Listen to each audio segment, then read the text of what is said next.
Fala galera, tudo tranquilo? E aí, curtiram a provinha da UERJ? Provinha boa, né? De biologia, de química, tá? A gente tá aqui para fazer a correção. Vou corrigir todas de biologia primeiro, depois todas de química, beleza? Se tiverem mais alguma dúvida, podem mandar mensagem aqui pro Vitão que eu respondo para vocês, tá? Vou tentar fazer uma explicação bem rápida das questões, nada muito elaborado e aprofundando o conteúdo, mas para que vocês aí, né, se ainda tem alguém com dúvida, qualquer coisa, vocês possam aí esclarecer, beleza?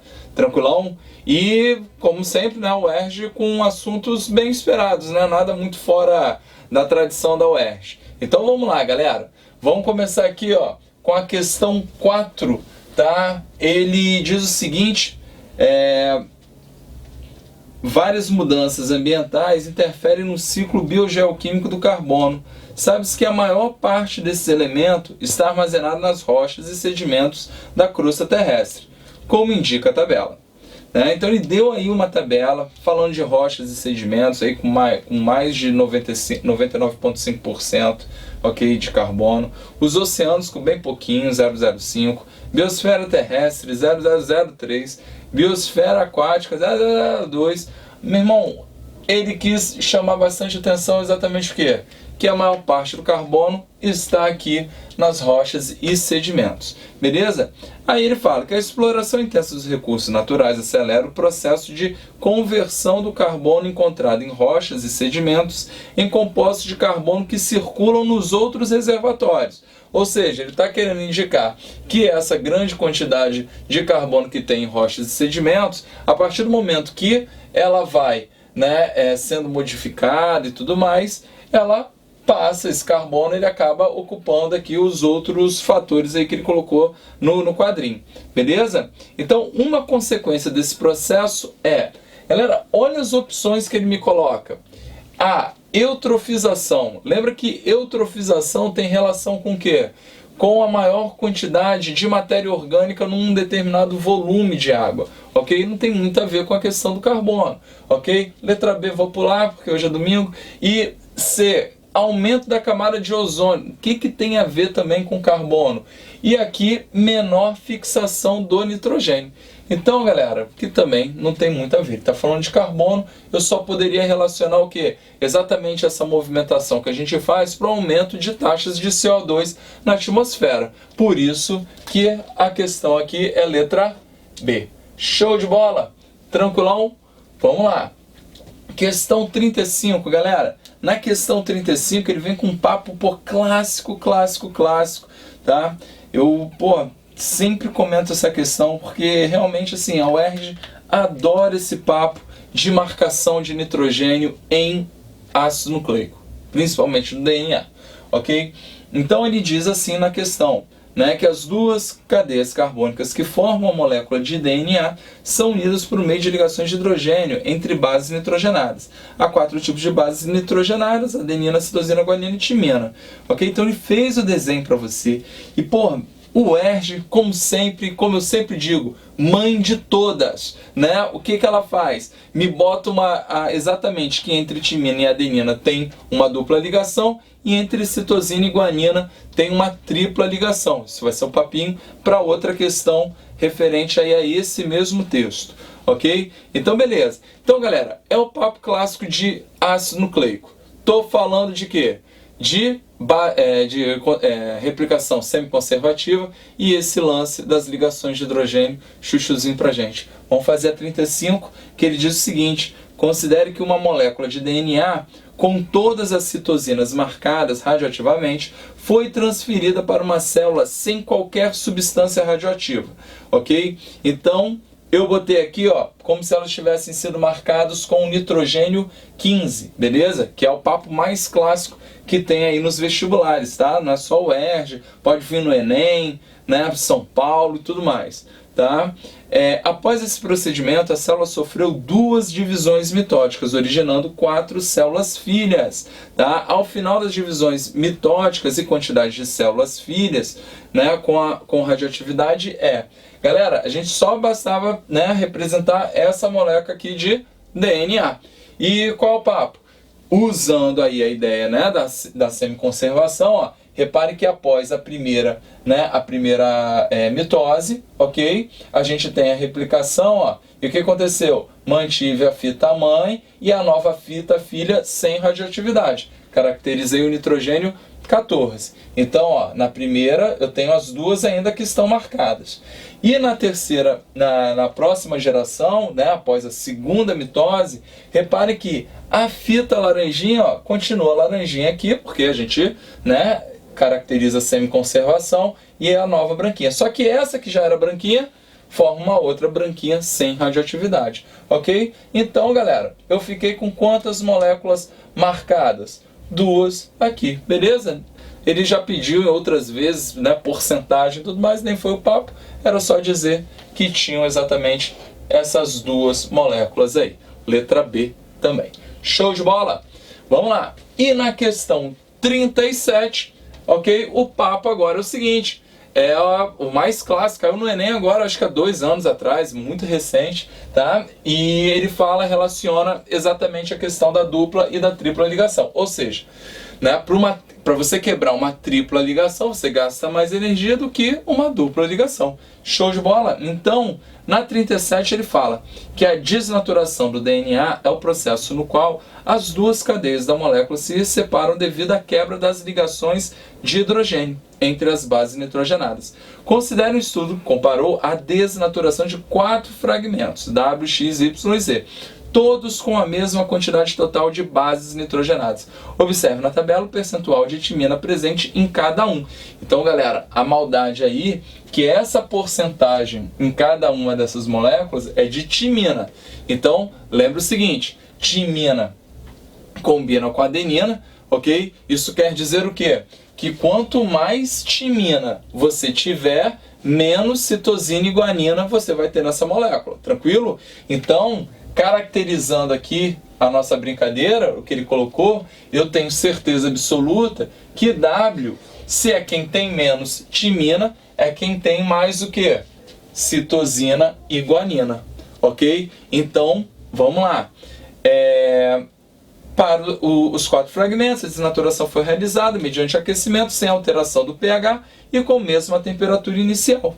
No processo de aquecimento, a maior quantidade de energia foi consumida na desnaturação do seguinte fragmento, aquele que tem mais citosina e guanina. Então foi W. Tranquilo? Letra A. Show de bola! E a gente tem aqui agora na questão 41, uma questãozinha falando de evolução, também é uma questão bem tranquila, porque ele fala o seguinte, ó, determinado processo presente em todos os seres vivos não foi explicado pela teoria evolutiva de Charles Darwin, tendo sido esclarecido mais tarde pelas contribuições da teoria sintética da evolução. Esse processo é denominado, galera, lembra que Darwin não trabalhou com genética, né? Porque não sabia ainda, não tinha, né, os conhecimentos que a gente tem hoje de genética. Então, ó, teoria sintética da evolução, a gente caracteriza exatamente o que?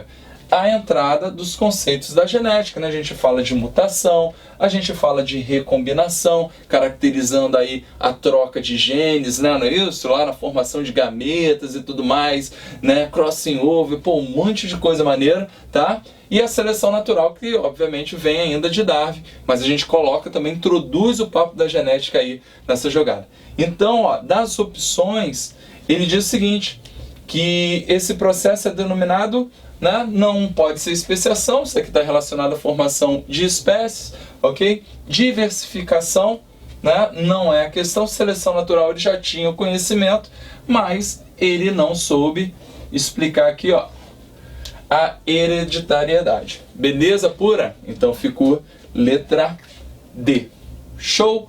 Então vamos lá para a próxima questão. Na questão 43, galera, o cara diz o seguinte, que em situações de perigo, o sistema nervoso autônomo simpático produz uma série de alterações fisiológicas importantes para o corpo humano. Essa resposta do organismo é chamada de reação de luta ou fuga e provoca a liberação de adrenalina na corrente sanguínea. A liberação desse hormônio resulta na redução do seguinte processo vital.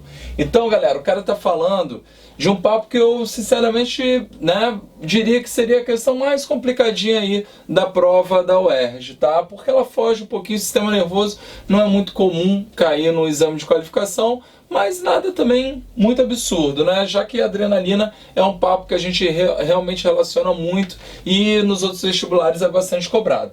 Então lembre o seguinte, que a adrenalina, né, ela realmente vai ter o pico aí, né, nesse momento aí de susto, né, um momento de perigo que você está passando, e as alterações são exatamente nesse sentido, de te facilitar exatamente o que é? Que você, dê no pé. Tá? Então, em relação à pupila, por exemplo, a gente diz que ela dilata, ok? Qual a ideia da dilatação? Dilatar a pupila para aumentar o campo visual.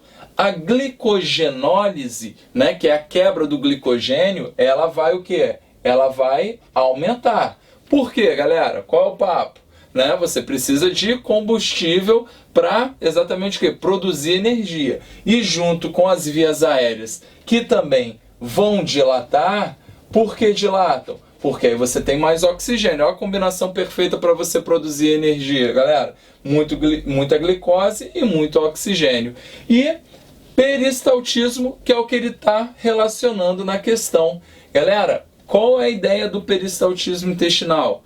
Cara, se você está correndo, você está fugindo, tiver com fome, meu Deus do céu, né? Imagina a despesa que você dá no restaurante. Então, galera, quando você está correndo, está dando, né, no pé, ele está pedindo exatamente para relacionar o que tem em termos de redução em algum desses processos. Então, o que tem redução é o peristaltismo, ok, intestinal. Vá correr, vá fugir, filho. Não vai ficar pensando em comida não, beleza? Então, essa é a ideia, diminui peristaltismo. Show de bola?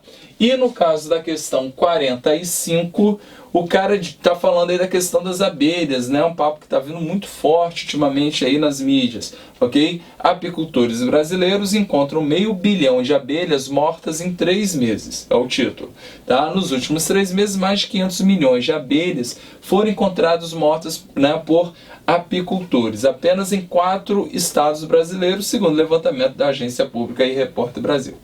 Alguns ecossistemas são gravemente afetados por desequilíbrios, como o relato da reportagem. Neste caso, uma consequência para as plantas polinizadas por abelhas é... Galera, na letra A, repara o seguinte, ele botou diminui necessidade de água, tem nada a ver, né?